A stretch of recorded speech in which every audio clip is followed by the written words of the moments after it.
कितनी एकादशी है? जम के बोलो। 26। जो भगवान विष्णु के पास जाकर निवेदन करी थी वो निर्जला था, निर्जला। इसलिए सारी एकादशियों में निर्जला एकादशी की महत्वता शास्त्र प्रमाण करता है। पर हिंदू धर्म के 3 व्रत ऐसे बता दिए जिन व्रतों का पुण्य समाप्त नहीं हुआ। हिंदू धर्म के 3 व्रत ऐसे हो गए जिनका पुण्य समाप्त नहीं हुआ महाराज, जिनका पुण्य प्रबलता में बढ़ता गया। पहले नंबर पर एकादशी, दूसरे नंबर पर प्रदोष और तीसरे नंबर पर शिवरात्रि। एकादशी आकर खड़ी हो गई।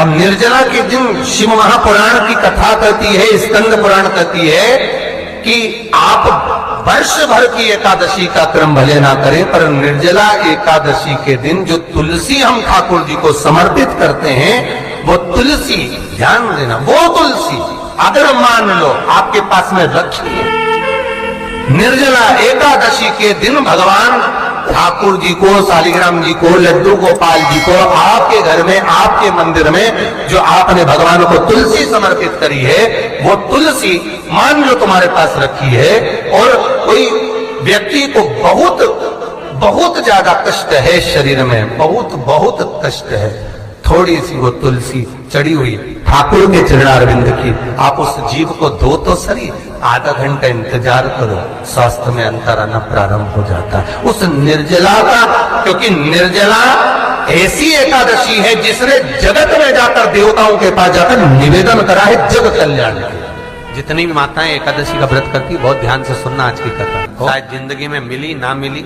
और ये कथा का रिश्ता तो बहुत ध्यान से सुनना। स्कंद पुराण यहाँ तक कहती है कि इस कथा के चरित्र को जो श्रवण कर लेता है उसको 26 एकादशी करना भी नहीं पड़ती। इस एकादशी की केवल ये कथा सुनकर ही वो तर जाता है। बहुत ध्यान से सुनना इसको, कथा को। एकादशी के दिन जब आप जल शंकर को चढ़ाने तो रोज ही जाते हैं। जब एकादशी का दिन रहे और शंकर जी के मंदिर में आप जल समर्पित करें तो 3 बार मुख से स्वधा स्वधा स्वधा या स्वधा स्तोत्र का पाठ, जिसमें 12 श्लोक 2-4 हैं। पैसा तो आ रहा है पर घर में टिक नहीं रहा। डॉक्टर में, पुलिस में, एक्सीडेंट आदि में, कहीं गलत जगह पर, व्यसन में अगर पैसा जा रहा है, जुए में, मांसाहार, मदिरा पान, या कहीं आया पैसा आने में कमी नहीं, आ रहा है पर टिक नहीं रहा, रुक नहीं रहा। कोई मांगने आ गया, दे दिया, फिर वहां से अपने पास नहीं आ रहा, अपन कह रहे हैं भैया हमारा पैसा लौटा दो, नहीं आ रहा। तो महाराज शिव महापुराण की कथा कहती है एकादशी के दिन गंगा के जल में मात्र 7 बेलपत्री डालकर जो नंदीश्वर भगवान अर्थात जो शंकर जी के शिवलिंग के सामने नंदी होता है, उस नंदी के चरण पर गंगा का जल चढ़ाकर बेलपत्री शिव पर समर्पित कर देता है, उसके घर में रुपया रुकना चालू हो जाता है। फिर वो गलत जगह पर नहीं जाता, गलत स्थान पर वो धन जाएगा ही नहीं। मांग तुझे क्या चाहिए। एकादशी ने भगवान विष्णु से कहा, नाथ प्रभु वर दे दो, मृत्यु लोक में जो मनुष्य मेरा व्रत करेगा, चाहे जलचर, थलचर, वायुचर या सांसारिक मनुष्य, मेरा अगर एकादशी का व्रत करेगा प्रभु, उसके यहाँ धन धान्य वैभव सुख संपदा बढ़ेगी और उस जीवात्मा को नरक नहीं भोगना पड़ेगा, सीधे वैकुंठ का उसको वास मिलेगा। जब जीव आत्मा को लेकर चला जाएगा, यम के दूत जब बंदी बनाकर ले जा रहे होंगे उस जीवात्मा को, जिसके प्राण छूटे होंगे, यम के दूत जब बंदी बनाकर ले जा रहे होंगे, तब मुझे वर दो कि मैं इसका हाथ पकड़कर बेतन्नी से पार उतार कर सारे नरकों से निकालती हुई आपके धाम में लेकर आऊं।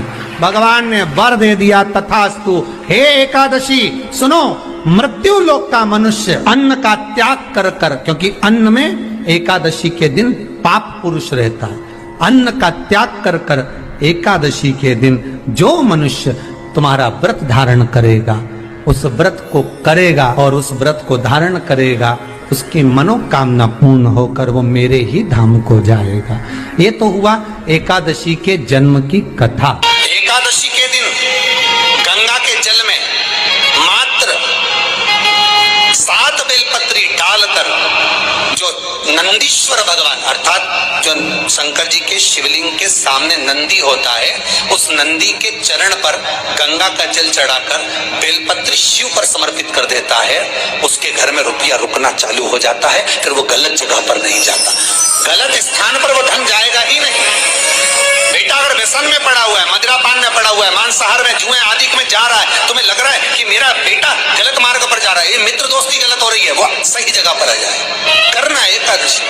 कई लोग इसको धन के लिए भी करते हैं, संपदा के लिए। संपदा के लिए अर्थात जिसका व्यापार नहीं चलता, जिसके घर में पैसा नहीं आता, या नौकरी नहीं लग रही, या सर्विस नहीं लग रही, आप अप्लाई कर रहे हो, जगह जगह जाकर इंटरव्यू भी दे रहे हो और पैसा नहीं आता, तो उसके लिए भी प्रयास किया जाता है। पर उसके लिए यहाँ पर जो धन के लिए करते हैं, उसके लिए विष्णुपदी के लिए करते हैं। मतलब जैसे गंगा के जल में तुलसी के 11 पत्ते डाले जाते हैं और उसको किसी भी नारायण के मंदिर में राम कृष्ण शिव शंकर नहीं, राम कृष्ण भगवान विष्णु दत्त आदि जितने नारायण के मंदिर हैं, उस मंदिर में किसी भी पात्र में, एक छोटे से पात्र में उसको भरकर रखी जाते हैं महाराज। उससे भी जॉब सर्विस नौकरी में सफलता प्राप्त हो जाती है। परंतु वो भी एकादशी को ही होता है। कुछ देर तक पात्र को रखा जाता है, फिर वही पात्र का जल किसी भी वृक्ष के नीचे डाल दिया जाता है, उससे भी नौकरी के लिए फायदा मिलता है। गंगा का जल कोई साधारण नहीं।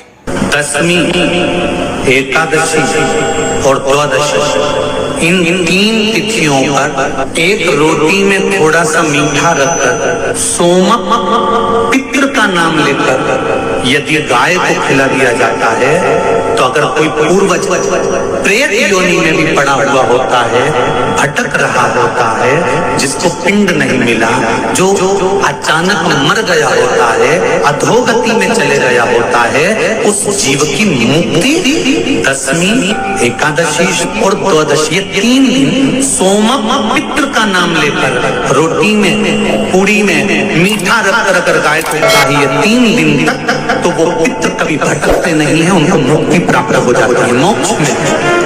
नहीं, एकादशी है कौन, क्यों इसकी इतनी प्रधानता है, क्यों इसकी पुण्यता है, ऐसा क्या है एकादशी में जो इसकी पुण्यता मानी जाए? कौन है ये जो भगवान नारायण तक एकादशी का व्रत करते हैं? सुभद्रा जी को भगवान जगन्नाथ ने, जगदीश ने एकादशी का व्रत कराया था। बद्रीनारायण भगवान को माता लक्ष्मी ने एकादशी का व्रत कराया था। क्यों? चंद्रायण एकादशी व्रत की माता। एकादशी है कौन? तो कहा जिसको व्रत करने पर भगवान नारायण भी जिसका व्रत करते हो, भगवान माता लक्ष्मी जिसका व्रत करती हो, वो एकादशी है कौन? तो शास्त्र वर्णन करता है महाराज, स्कंद पुराण का सुंदर चातुर्मास्य खंड के अंतर्गत वर्णन आया है महाराज। एक बार भगवान विष्णु आनंद में विराजमान थे, पद्मावती और माता लक्ष्मी दोनों उनके पास में विराजी हुई थी। भगवान लक्ष्मी और पद्मावती दोनों बेटी, एक सिर के पास, एक चरण के पास। कुछ समय बाद वहीं पर ब्रह्मदेव का आगमन हुआ और ब्रह्मा जी आगमन पाकर भगवान नारायण पद्मावती से लगकर उठे और उठकर लक्ष्मी की ओर झुके। झुकने पर इन तीनों के समागम से भगवान नारायण के हृदय चित्त से एक कन्या प्रकट हो गई। उस कन्या का नाम एका। क्या नाम था? एका। अब 10 उसके गुण इतने प्रबल थे, वो 10 गुण उसके बड़े प्रबल थे कि वो एका जिसको निहारती थी उसको संपदावान बनाते थे, जिसको देख लेती थी उसके जीवन में वो आनंद की अनुभूतियां करा देती थी। एका जिस मार्ग से जाती थी उस मार्ग के द्वार खोल देती। एका का पुण्य इतना पुण्य प्रखर। पद्मावती और लक्ष्मी ने कहा महाराज ये बेटी आपके द्वारा निर्मित हुई है, इसका कन्यादान करना चाहिए। हमारे यहाँ हिंदू धर्म में रीति है, जिस दिन कन्यादान करा जाता है उस दिन व्रत रखा जाता है। अब आजकल रखते कि नहीं रखते मालूम नहीं, और कन्यादान करते समय व्रत रखा जाता है। व्रत रखना, एका का कन्यादान करना है। भगवान बोले कन्यादान करें, किसको दें? एका किसको दी? एका प्रदान किसको करी जाए? पुण्यता किसको दी जाए? भगवान नारायण ने उसी समय लक्ष्मी और पद्मा से पूछा, तुम एकादशी के दिन जब आप जल शंकर को चढ़ाने तो रोज ही जाते हैं। जब एकादशी का दिन रहे और शंकर जी के मंदिर में आप जल समर्पित करें तो 3 बार मुख से स्वधा स्वधा स्वधा या स्वधा स्तोत्र का पाठ, जिसमें 12 श्लोक। 2-4 हैं, पैसा तो आ रहा है और घर में टिक नहीं रहा। डॉक्टर में, पुलिस में, एक्सीडेंट आदि में, कहीं गलत जगह पर व्यसन में अगर पैसा जा रहा है, जुए में, मांसाहार, मदिरा पान, या कहीं आया पैसा, पैसा आने में कमी नहीं, आ रहा है पर टिक नहीं रहा, रुक नहीं रहा, कोई मांगने आ गया, दे दिया, फिर वहां से अपने पास नहीं आ रहा, अपन कह रहे हैं भैया हमारा पैसा लौटा दो, नहीं आ रहा। तो महाराज शिव महापुराण की कथा कहती है, एकादशी के दिन गंगा के जल में मात्र 7 बेलपत्री डालकर जो नंदीश्वर भगवान अर्थात जो शंकर जी के शिवलिंग के सामने नंदी होता है, उस नंदी के चरण पर गंगा का जल चढ़ाकर बेलपत्री शिव पर समर्पित कर देता है, उसके घर में रुपया रुकना चालू हो जाता है, फिर वो गलत जगह पर नहीं जाता, गलत स्थान पर वो धन जाएगा ही नहीं। तूने संसार की मांग तुझे क्या चाहिए।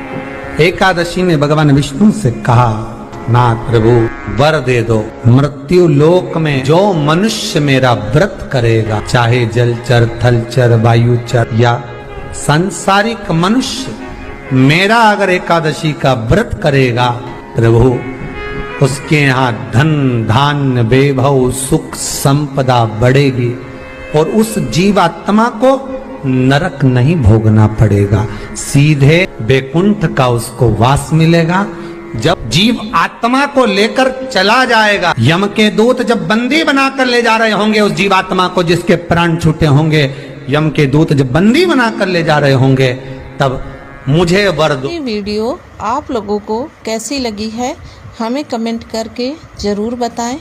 वीडियो हमारी फुल वॉच करने के लिए आप सभी लोगों का बहुत बहुत धन्यवाद। आइए भक्तों, आज सुनते हैं तुलसी माता की चालीसा। यह चालीसा सुनने से होती है हर रोगों से मुक्ति, मिलती है सुख समृद्धि का आशीर्वाद। तो एक बार बोलिए प्रेम से विष्णु भगवान की जय, तुलसी माता की जय, भगवती माता की जय। श्री तुलसी महारानी करु विनय सिरनाय, जो मम हो संकट विकट दीजे मात नसाय। नमो नमो तुलसी महारानी, महिमा अमित न जाए बखानी, दियो विष्णु तुमको सम्माना, जग में छायो सुयस महाना। विष्णु प्रिय जय जयंती भवानी, तिहु लोक की हो सुख खानी। भगवत पूजा करे जो कोई, बिना तुम्हारे सफल न हो। जिन घर तब नहीं होए निवासा, उस पर करे विष्णु नहीं वासा। करे सदा जो तब नित सुमरन, ते ही के काज होए सब पूरन। कार्तिक मास महात्म्य तुम्हारा, जाको जानत सब संसारा। तब पूजन जो करे कुमारी, पावे सुंदर बर सुकुमारी। करे जो पूजा नित प्रति नारी, सुख संपत्ति से होए सुखारी। वृद्धा नारी करे जो पूजन, मिले भक्ति होवे पुलकित मन। श्रद्धा से पूजे जो कोई, भव निधि से तर जावे सोई। कथा भागवत यज्ञ करावे, तुम बिन नहीं सफलता पावे। छायो तब प्रताप जग भारी, ध्यावत तुम्हि सकल चितधारी। तुम्हि मात यत्र तंत्र में, सकल काज सीधे होवे क्षण में। औषधि रूप आप हो माता, सब जग में तब यश विख्याता। देव ऋषि मुनि और तपधारी, करत सदा तब जय जयकारी। वेद पुराणन तब यश ज्ञाया, महिमा अगम पार नहीं पाया। नमो नमो जय सुख कारिणी, नमो नमो जय दुख निवारिणी। नमो नमो सुख संपत्ति देनी, नमो नमो अख काटन छेनी। नमो नमो भक्तन दुख हरनी, नमो नमो दुष्टन मद छेनी। नमो नमो भव पार उतारिणी, नमो नमो परलोक सुधारिणी। नमो नमो निज भक्तन उबारिणी, नमो नमो जन काज सवारिणी। नमो नमो जय कुमति नशावनी, नमो नमो सब सुख उपजावनी। जयति जयति जय तुलसी माई, ध्याऊ तुमको शीश नवाई। निर्जन जानी मोहि अपनाओ, बिगड़े काज आप बनाओ। करूँ विनय मैं मात तुम्हारी, पूर्ण आशा करूँ हमारी। शरण चरण कर जोड़ी मनाओ, निस दिन तेरे ही गुण गाऊं। करहु मात यश अब मोह पर दाया, निर्मल होए सकल मम काया। मांगू मात या वर दीजे, सकल मनोरथ पूर्ण कीजे। जानू नहीं कुछ नेम उचारा, क्षमहु मात अपराध हमारा। 12 मास करे जो पूजा, ताशम जग में और न दूजा। प्रथम ही गंगा जल मंगवावे, फिर सुंदर स्नान करावे। चंदन अक्षत पुष्प चढ़ावे, धूप दीप नैवेद्य लगावे। करे आचमन गंगा जल से, ध्यान करे हृदय निर्मल से। पाठ करे फिर 40 की, स्तुति करे मात तुलसी की। यह विधि पूजा करे हमेशा, ताके तन नहीं रहे कलेशा। करे मास कार्तिक का साधन, शोभे नित्य पवित्र सिद्ध होई जाई। है यह कथा महा सुखदाई, पढ़े सुने सो भव तर जाई। यह श्री तुलसी चालीसा, पाठ करे जो कोई। गोविंद सो फल पावही, जो मन इच्छा होई। तो एक बार बोलिए प्रेम से विष्णु भगवान की जय, तुलसी माता की जय, भगवती माता की जय, सर्व देवी देवताओं की जय।